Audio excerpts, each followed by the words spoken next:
Hey guys, how's everyone doing? Hope you guys had a good spring break.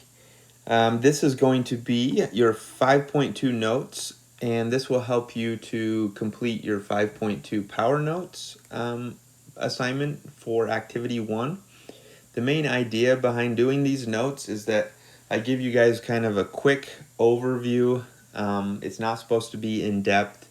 A quick overview of the content for the week, the historical events that happened, so you guys have a little bit of knowledge of them. And so then in the later activities, it will be more of exploring those events more and reading primary sources and things like that.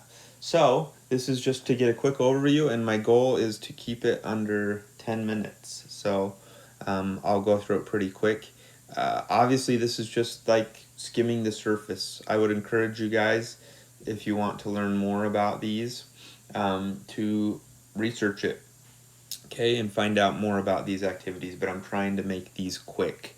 Okay, so let's start here. So we've had George Washington as president. We had John Adams as president. We did not talk a lot about John Adams' presidency because of time. But he is up for re-election in the election of 1800. And so that's where we're going to pick up. He is going against John Adams is going against Thomas Jefferson, Aaron Burr, and Thomas Pinckney. So Aaron Burr and Thomas Jefferson are tied with 73 electoral votes. And ultimately, in this situation, the House of Representatives had to decide who would be president, and they end up going with Thomas Jefferson. So John Adams is not reelected for a second term. He did some things that were unpopular with people. And so Thomas Jefferson becomes our third president of the United States. And as you remember, he's the guy that is going up against Hamilton. They're debating a lot. They have a rivalry going on. So he's a Democratic Republican. He's the guy that kind of starts that whole thing, the Democratic Republicans, okay? So Thomas Jefferson, let's talk a little bit about some of the major events that happened when he was president. So first of all, you probably have heard of the Louisiana Purchase. So that is where Thomas Jefferson, as president, he buys this huge area of land called the Louisiana Territory from France. The price tag is $15 million. Okay, so that comes out to, if you do the math for how much land they got, that comes out to about 3 cents per acre, which is really a good deal. It is a steal. So $15 million is a lot of money today. It was a ton of money then, but for as much land as they got, it was a steal. Part of the reason he wanted it was to control New Orleans. I'll show you a map in just a second. Having control of the Mississippi River would be important. But this part right here is really important too. Okay, it doubled the size of the United States. Just this one purchase. So here's a map. So this area in the brown color here, that is part of the Louisiana Purchase. So that is the land that we bought from France. So down here is New Orleans, okay, and this is the Mississippi River. And so, that's the Missouri, this is the Mississippi. Eveleth, Minnesota, right there is where it starts. He wants to control the Mississippi River, and so he can effectively do that by purchasing this land. Okay, so as you can see, it nearly doubles what we already have. That's the Louisiana Purchase. Okay, Jefferson, when he buys this land, it's not easy for him. Yes, he knows it's a good deal. Yes, he knows we want the land. But he is also the guy, the Democratic Republicans are also the people that feel like we should interpret the Constitution strictly. If it doesn't say it in the Constitution, then we should not be able to do it. And the Constitution never says directly that the president has power to buy land from other nations. So because of that, Jefferson is in a bit of a dilemma. He is not sure what to do, but he realized, like, hey man, this is a really good deal. I cannot pass this up. And so he does it, he justifies it by saying that the Constitution gives him power to make treaties with other nations. And so he kind of says that, hey, this is kind of a treaty. We're making a deal with another country. Okay, so once they have all this new land, Thomas Jefferson wants to see what's out there, right? They want to see what they just bought. So they send out an expedition. You probably heard of these two as well, the Lewis and Clark expedition. This is to find out about the land that they had purchased. And so the Lewis and Clark expedition has three major goals. You can see them here. One, document about the people, the plants, and the animals. Okay, find out what's out there. Who's out there?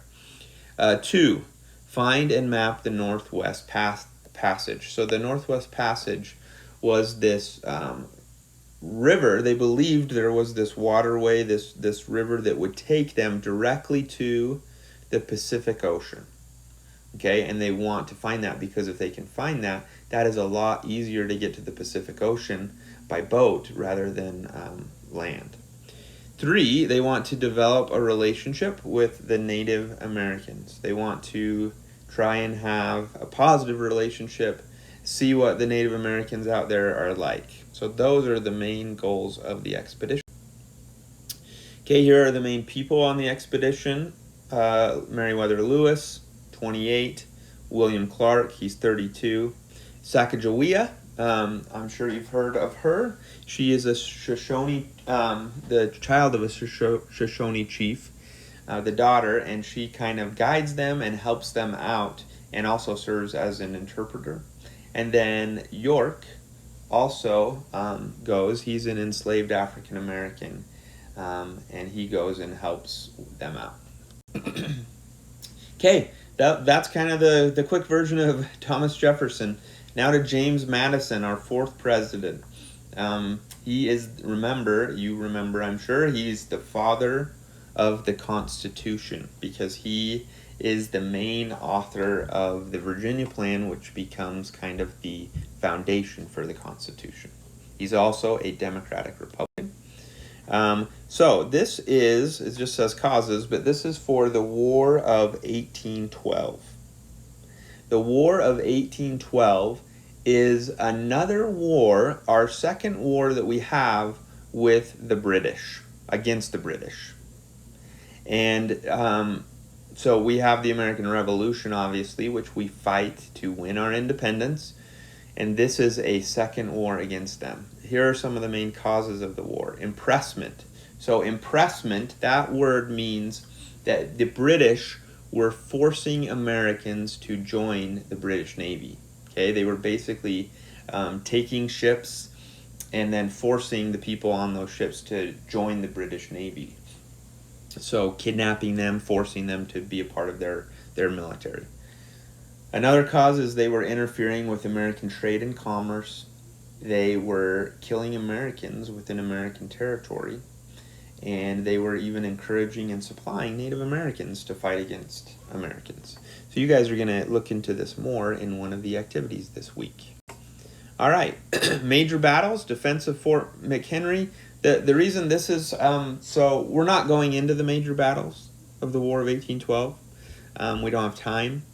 But the reason this battle is so well known is because it's during this battle that Francis Scott Key, okay, he's sitting out in the harbor while this is going on, and he writes a poem that becomes the Star-Spangled Banner. So, you know, in the words to that song, that poem, bombs bursting in air, right? So he's watching the explosions going on at Fort McHenry. Battle of New Orleans is another major battle, and this is where Andrew Jackson becomes well known.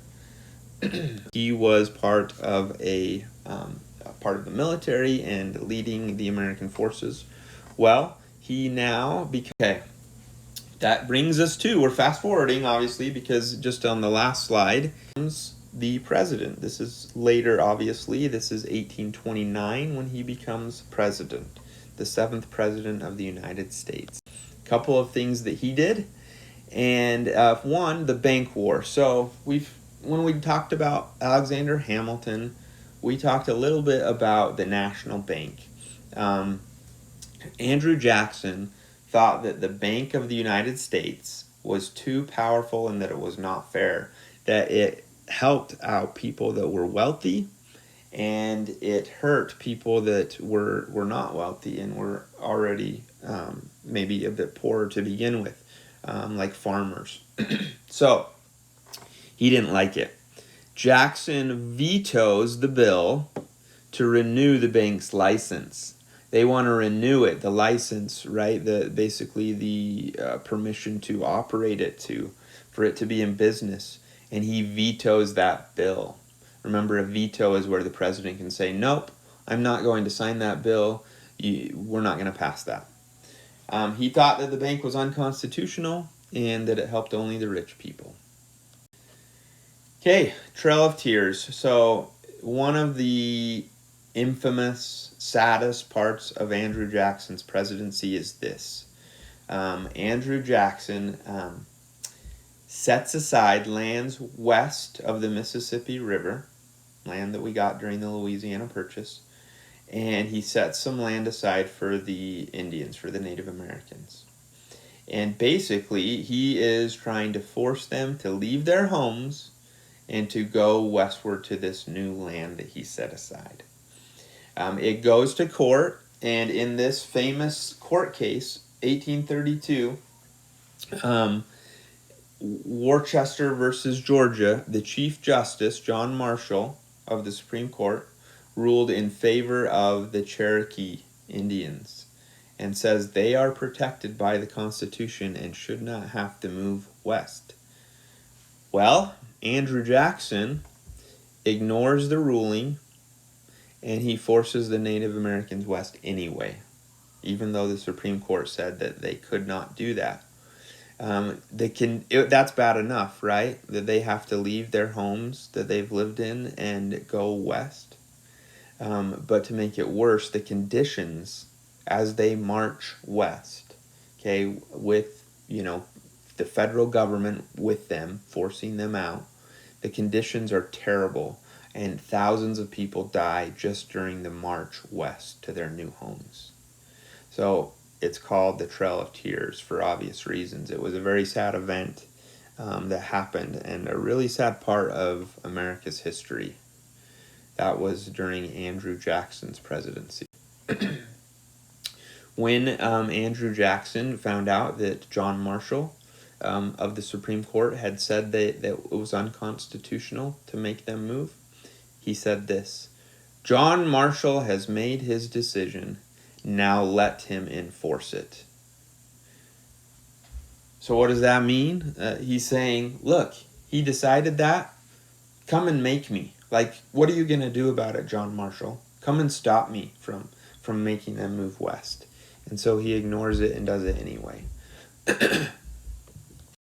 Okay, so here's just kind of a map of the different tribes that are forced westward. Most of them go to where present-day Oklahoma is. Okay, so we end there. This is a portrait portraying the Trail of Tears.